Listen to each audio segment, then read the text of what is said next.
ओम नमो भगवते वासुदेवाय। प्रेम से बोले भगवान विष्णु की जय। भक्तों, आज हम सुनेंगे श्रीमद् भागवत पुराण की श्रेष्ठ कहानी का भाग 33। इस कहानी में ऋषभ देव का त्याग। राजा प्रियव्रत की पौत्र नाभ की कोई संतान नहीं थी। उन्होंने संतान प्राप्ति के लिए बड़ा जप तप किया और बड़ी दान दक्षिणा भी दी, किंतु फिर भी उन्हें संतान प्राप्ति नहीं हुई। इस कारण वे बड़े दुखी और निराश हुए। नाभि ने बड़े बड़े ऋषियों और मुनियों से परामर्श किया। वे चाहते थे कि दिव्य पुरुष की भांति ही उनके घर में पुत्र उत्पन्न हो। ऋषियों ने उन्हें यज्ञ द्वारा दिव्य पुरुष के आवाहन की सलाह दी। नाभि ने यज्ञ का आयोजन किया। बड़े बड़े ऋषि और मुनि एकत्रित हुए। यज्ञ होने लगा। मंत्रों और आहुतियों के साथ दिव्य पुरुष का आवाहन किया जाने लगा। दिव्य पुरुष प्रसन्न होकर प्रकट हुए।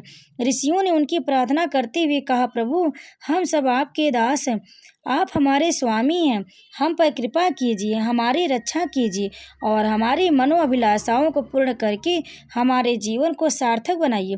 दीनबंधु, आप जगत के पालक हैं। जगत में जो कुछ होता है आप ही की इच्छा से होता है। हमारे राजा नाभि आपके ही समान पुत्र चाहते, उन पर दया कीजिए, उनकी मनोकामना पूर्ण कीजिए।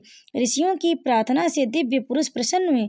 उन्होंने प्रसन्न मुद्रा में कहा, ऋषियों, मेरे समान दूसरा कौन हो सकता है? तुम्हारी प्रार्थना पर मैं स्योम नाभि के घर जन्म धारण करूंगा। दिव्य पुरुष ने अपने वचनानुसार स्योम नाभि के घर में जन्म लिया। बड़ा ही सुंदर स्वरूप था। उनके अंग अंग में ज्योति थी, सुंदरता थी, शौर्य था। नाभि ने उनका नाम ऋषभ देव रखा। ऋषभ देव बड़े अलौकिक और बड़े चमत्कारिक थे। जब वे बड़े हुए तो नाभि उन्हें राज्य देकर वन में चले गए। ऋषभ देव राज सिंहासन पर बैठकर राज करने लगे। उन्होंने अपना विवाह किया। एक एक करके उनके 10 पुत्र उत्पन्न हुए। भरत उन्हीं के पुत्र थे। किंतु ऋषभ देव की राज्य, पृथ्वी, सांसारिक सुखों और पुत्रों में कोई आसक्ति नहीं थी। वे कार्य करते जा रहे थे, किंतु उन कार्यों में उनकी कोई रुचि नहीं थी, न उनके प्रति मोह था। वे उन्हें मिथ्या समझते थे, निस्सार समझते थे। एक दिन ऋषभ देव ने अपने पुत्रों को बुलाकर कहा, यह राज्य, यह वैभव और ये सुख की सामग्रियां सब निस्सार है। यह शरीर की इंद्रियां, मन और बुद्धि, यह सभी मिथ्या है, सत्य है, परमात्मा रूपी ब्रह्मा है।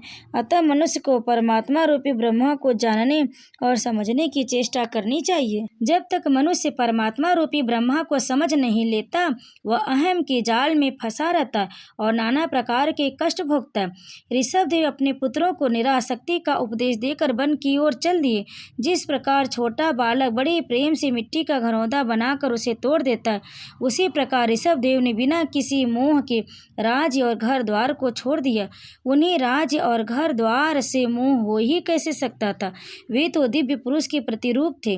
ऋषभ देव ने घर छोड़ने पर वस्त्रों का परित्याग कर दिया।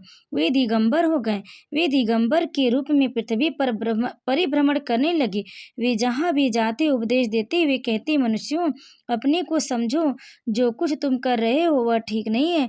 तुम्हारे दुखों का यही कारण है कि तुम अपने को समझ नहीं रहे हो। जिस दिन तुम अपने आप को समझ लोगे, उस दिन तुम्हारे सारे दुखों का अंत हो जाएगा।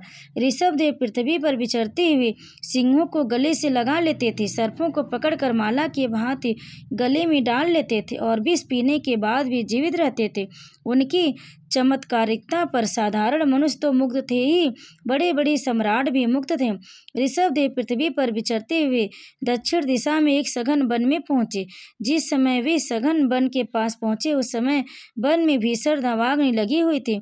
जीव जंतु व्याकुल होकर भाग रहे थे। ऋषभ देव हंसते हुए दावाग्नि में कूद पड़े। दावाग्नि तो बुझ गई, पर ऋषभ देव अदृश्य हो गए। जो भी इस नश्वर जगत में जन्म लेता है, उसे एक न एक दिन अवश्य अदृश्य हो जाना पड़ता है। कोई इस जगत में सदा रह ही कैसे सकता है, क्योंकि यह जगत तो स्वयं ही मिट्टी के समान गल जाने वाला है। ओम नमो भगवती वासुदेव। प्रेम से बोले भगवान विष्णु की जय। भक्तों, श्रीमद् भागवत पुराण की यह कहानी यहीं पर समाप्त। तो यह कहानी आपको कैसी लगी? अगर अच्छी लगी तो वीडियो को लाइक शेयर कमेंट जरूर करें और प्रतिदिन हमारे चैनल पर आप श्रीमद् भागवत पुराण की श्रेष्ठ कहानियों का श्रवण करें और पुण्य के भागी बने। प्रेम से बोलिए जय श्री हरि।